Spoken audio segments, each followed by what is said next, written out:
Sa nakaraang bahagi ng kwento nating ito ay nagkita-kita na rin ang lahat na napili bilang Six Braves. Subalit ang inaasahan nilang 6 na miyembro lamang ay naging 7. Isa na ngayon sa dapat nilang gawin ay tukuyin ang peke o impostor sa kanila na posibleng kaaway o kasamahan ng mga halimaw. Kung hindi mo pa napapanood ang unang bahagi nito ay inaanyayahan kitang panoorin muna ito para masundan mo ang ating kwento. Habang hindi pa nila ito matukoy ay nagpasya si Adlet at Hans na lumabas ng templo at nakumpirma nila dito na active na ang barrier dahil hindi na nila kayang makalabas pa sa lugar na pinalilibutan ng hamog. Pagkabalik nila ay nakita ni Adlet na nakagapos na si Flamey. Gusto naman ni Mora na magpakilala ang bawat isa at sabihin na din ang ginawa nito bago sila magkita-kita. Posible umanong makatulong ito para matukoy ang impostor sa kanila. Naunang magpakilala si Adlet, sumunod naman sina Chetanya, ang ibang Braves at hanggang sa huli na si Flamey. Nakiusap si Flamey kay Mora na tanggalin ang eye patch niya. Dito ay nagulat sila nang makita ang sungay sa noo ni Flamey at mata na katulad sa halimaw. Ayon sa kanya ay isang halimaw at tao ang kanyang mga magulang. Sinabi din nito na ginawa umano siya para magsilbing painalalaban sa Six Braves kung sakaling magising na umano ang Demon God. Pinalaki din siya ng halimaw na ina niya hanggang sa maging Saint of Gunpowder siya. Napatanong naman si Mora kung bakit umano siyang nagdesisyon na talunin ang Demon God. Ayon kay Flamey ay kahit sabihin niya pa ang rason ay hindi din umano nila ito paniniwalaan. Ang sigurado lang umano sa kanya ngayon ay hindi siya ang peke sa kanilang 7. Sinang-ayunan naman ito ni Hans dahil kung si Flamey umano ang peke ay bakit buhay pa rin si Adlet na kung titingnan ay marami ng pagkakataon si Flamey para iligpit si Adlet. Nakatulong naman ang impormasyon na ito para mabawasan ang suspetsa kay Flamey.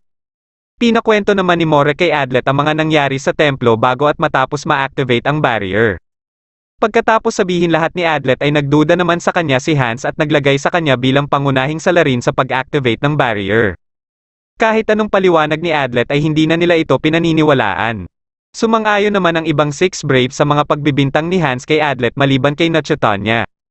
Gusto naman ni Mora na mang-alap pa ng dagdag na impormasyon bago nila iligpit si Adlet at tinanong ang iba sa kanilang iniisip para kay Adlet. Nang si Goldov na ang tinanong ni Mora ay bigla niyang sinugod si Adlet at aatake din sana si Hans ngunit nagpasabog naman si Adlet. Dali-dali siyang pumunta sa likod ni Flamey at ginawa niya itong hostage. Dahil dito ay nakalabas siya ng templo bitbit si Flamey ngunit natamaan muna siya ng atake ni Hans at nang susunod na sila Mora ay may iniwan naman ng mga patibong si Adlet. Nang makalayo si Adlet ay nawala naman ito ng malay dahil sa pinsalang natamo niya sa atake ni Hans. Pagsapit ng gabi ay hindi pa rin nila makita si Adlet at nagdesisyon ipagpabukas ang paghahanap. Nag-aalala naman si Hans baka iligpit ni Adlet si Flamey. Nang makita ni Mora ang marka ni Hans ay sinigurado niyang buhay pa si Flamey dahil kumpleto pa umano ang petals sa marka na mababawasan lang kung may mamatay sa Six Braves. Habang wala pang malay si Adlet ay nanaginip ito ng kanyang nakaraan. Nang magising na siya ay may naglunas na ng kanyang sugat at ito ay si Flamey. 99% umanong sigurado si Flamey na hindi si Adlet ang impostor. Napag-usapan nila ang mga nangyari sa templo at mga posibilidad na nag-activate at papano nito napa-activate ang barrier. Para kay Adlet ay may pangwalo pa umanong kasabwat ang impostor sa kanila. Kaya umano nakikisalamuha sa kanila ang pang-7 o ang impostor ay para i-set up siya na pinakamalakas na tao sa mundo na maging kaaway ng iba pang Six Braves. Nakiusap siya kay Flamey na hanapin ang pang-8 ngunit tinanggihan kagad ito ni Flamey. Napatanong naman si Flamey kung bakit gustong-gusto ni Adlet na mapasama sa Six Braves. Na kung tutuusin ay isa lang naman umano siyang pangkaraniwan na may iba't ibang klase ng armas. Dagdag pa nito na papano pa umano lalakas ang isang kagaya ni Adlet. Naikwento naman ni Adlet ang kanyang pagsasanay sa kamay ng kanyang master, papano gumamit ng iba't ibang armas at pati na rin paggawa ng mga ito. Nakilala naman ni Flamey ang master na sinasabi ni Adlet at kabilang din umano ito sa listahan niya at pagkakaalam niya ay lahat ng naging estudyante nito ay sumuko lang dahil sa hirap ng pagsasanay. Napatanong si Flamey kung ano ang dahilan bakit kinaya ni Adlet ang pagsasanay na ito. Dito na naikwento ni Adlet ang nakaraan noong may isang halimaw na pumunta sa kanilang nayon para kausapin ang kanilang pinuno.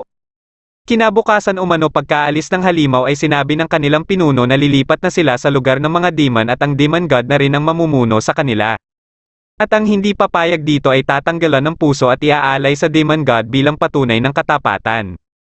Dahil sa tumutol sila dito ay namatay ang kanyang matalik na kaibigan sa pagliligtas sa kanya at namatay din ang kanyang kapatid para lang siya makatakas. Ito umano ang nagtulak sa kanya para maging malakas.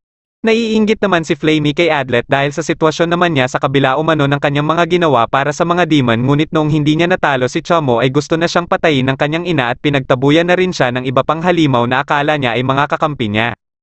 Gusto niyang talunin ng Demon God para ipamukha sa kanyang ina ang ginawa nitong pagtataboy sa kanya. Napagtanto ni Adlet na kaya pala magaan ang loob niya kay Flamey ay dahil na rin sa halos magkapareho sila ng pinagdaanan na nagtiwala sa isang tao at nawalan ng sariling tahanan. Nagdesisyon si Flamey na bumalik sa templo at binigyan niya si Adlet ng bagay na si Flamey lang ang makakaalam sakaling ihagis ito ni Adlet at pumutok. Pagkadating ni Flamey sa templo ay nasa labas si Mora at Goldov na nakabantay at pinagpahinga siya sa loob. Kinabukasan ay nagdesisyon ulit sila na hanapin si Adlet. Magsasama si Mora at Flamey at sila na Chitanya at Goldov naman ang magsasama habang mag-isa lang si Chomo at si Hans naman ang maiiwan sa templo para magbantay. Bago makaalis sila Flamey ay hinarang muna siya ni Hans para tanungin kung kaya ba talaga nito na labanan ng mga halimaw lalo na ang kanyang ina. Duda umano si Hans na kaya ito ni Flamey dahil sa mga karanasan niya sa away pamilya ng mga naging kliyente niya. Nang sabihin ni Mora kay Flamey na aalis na sila ay wala nang nagawa si Hans. Kinausap ni Chitanya si Goldov para sa plano niyang tulungan si Adlet na patunayan nito na hindi siya ang impostor. Para kay Chitanya ay si Hans umano ang impostor sa kanila. Kumilos na din si Adlet para imbestigahan ang templo at alamin kung sino ang pangpito at ang kasabwat umano nito na pangwalo. Pagkadating niya sa templo ay inatake kaagad siya ni Hans. Naglaban silang dalawa at naramdaman naman ito ni Goldov. Nagawa ni Hans na madakip si Adlet ngunit nakatakas din ito. Sinundan pa rin ni Hans si Adlet at naglaban ulit sila sa kagubatan. Dito ay tinanggal ni Adlet lahat na armas na kanyang daladala at tanging espada na lang ang kanyang hawak.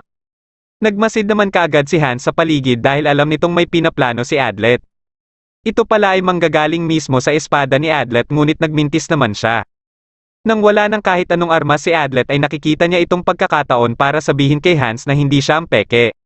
Dito ay napasabi si Hans na siya umano ang impostor at kaagad na kinuha ni Adlet ang mga armas niya ngunit naunahan siya ni Hans. Biglang nagising si Adlet at isa lang pala itong imahinasyon na ginawa ni Hans para subukan kung nagsasabi ba ng totoo si Adlet batay sa magiging reaksyon nito nang sabihin niya na siya ang impostor. Dahil dito ay napatunayan ni Hans na hindi si Adlet ang impostor at nagpasya silang dalawa na magtulungan para matukoy ito. Pinuntahan naman nila Mora at Flamey ang lugar na sinabi ni Flamey kung saan namalagi si Adlet. Dito ay sinabihan ni Mora si Flamey na iligpit kaagad si Adlet kung makita niya ito. Habang sila na Chitanya naman ay pinuntahan ang lugar kung saan magkikita-kita sana ang Six Braves. Pinagpipilitan ni Chitanya na dito din umano nakatanggap ng impormasyon si Hans mula sa mga halimaw. Hindi naman nagugustuhan ni Goldov ang pagtatanggol ni Chitanya kay Adlet kaya nagtalo sila. Pagkabalik nila Adlet sa templo ay inumpisahan nilang imbestigahan ang paligid ng templo. Napatanong si Hans kung paano i-activate ang barrier dahil hindi umano siya nakapunta sa fortress. Napaisip si Adlet kung sino-sino nga ba sa kanilang pito ang may alam paano i-activate ang barrier at naisip niya din si Chomo na katulad kay Hans ay isa din sa hindi ito alam. Nakiusap si Adlet kay Hans na pakitanong kay Chomo dahil may gusto umano siyang malaman. Nang tinanong ni Hans kung ano ang itatanong kay Chomo ay nakakita si Adlet na may dumaan sa pinto ng templo at kaagad niya itong pinuntahan.